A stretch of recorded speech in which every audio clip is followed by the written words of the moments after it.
atas nama Yolanta Merita Virani Soge dengan NIM 21130100032. Saya dari Prodi Budidaya Perairan.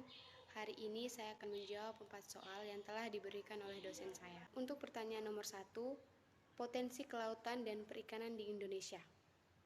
Dengan luasnya wilayah laut yang ada, Indonesia memiliki potensi kelautan dan perikanan yang sangat besar.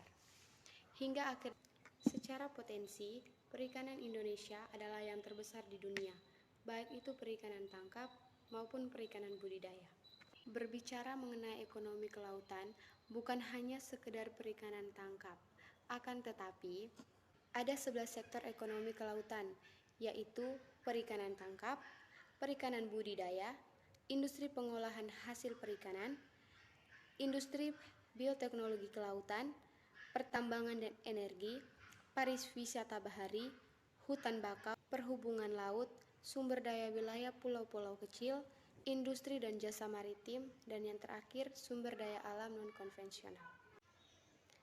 Total potensi nilai ekonomi dari ke-11 sektor kelautan Indonesia itu diperkirakan sebesar 1,33 triliun. Potensi lapangan kerja yang bisa dihasilkan dari ke-11 sektor kelautan tersebut sekitar 45 juta orang atau 35% dari total angkatan kerja Indonesia. Sementara itu, diperkirakan baru sekitar 25% dari total potensinya. Dalam hal kontribusi sektor kelautan dan perikanan terhadap ketahanan atau kedaulatan pangan nasional juga cukup signifikan. Sekitar 60% dari total asupan protein hewani yang dikonsumsi oleh rakyat Indonesia itu berasal dari ikan dan seafood. Pada tahun 2014, Indonesia merupakan produsen perikanan tangkap dan perikanan budidaya terbesar kedua di dunia. Untuk soal yang kedua, potensi perikanan budidaya Indonesia.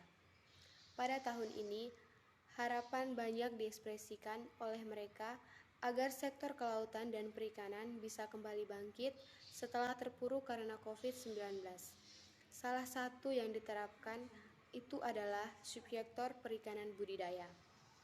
Untuk 2021 ini, perikanan budidaya diharapkan bisa terus meningkatkan produktivitas dengan baik. Bahkan Kementerian Kelautan dan Perikanan menegaskan bahwa produksi bisa mencapai sekitar 19,47 juta di sepanjang tahun ini.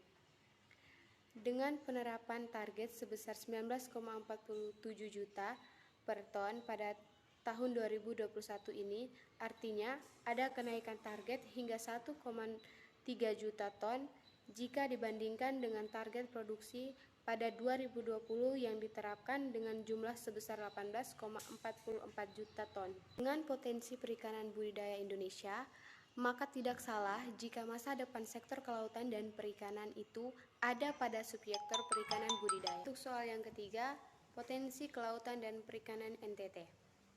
Nusa Tenggara Timur atau NTT merupakan salah satu provinsi yang memiliki potensi perikanan lengkap. Namun, pengolahannya masih sangat rendah, baru sekitar 40% dari potensial lestari, yaitu sebesar 388,7 ton per tahun. Menteri Kelautan dan Perikanan Republik Indonesia Adi Prabowo dalam kunjungan kerjanya di Provinsi NTT mengunjungi sejumlah tempat di Kabupaten Kupang, di antaranya meninjau pemanfaatan kawasan konservasi perairan nasional di Taman Nasional Perairan Laut Sawu. Dan untuk soal yang terakhir, potensi perikanan budidaya NTT. Potensi perikanan tangkap memang luar biasa, tetapi belum dimanfaatkan secara optimal. Dari potensi yang diperbolehkan pemanfaatannya belum mencapai 50%. Hal itu berkaitan dengan besar potensi perikanan yang bisa digarap dengan besar potensi perikanannya yang bisa digarap sejauh pemanfaatannya, yaitu potensi yang ada untuk kesejahteraan rakyat daerah itu. Potensi perikanan tangkap yang bisa digarap yaitu terdiri dari potensi lestari 388,7 ton per tahun dan ikan ekonomis berupa ikan pelagis yang diantaranya adalah tuna, cakalang, layang, selar dan kembung. Ikan demensial yaitu diantaranya kerapu, ekor kucing, kakap. Pemerintah harus berupaya untuk memberikan kesempatan kepada para nelayan daerah setempat untuk dapat memanfaatkan potensi perikanan yang ada.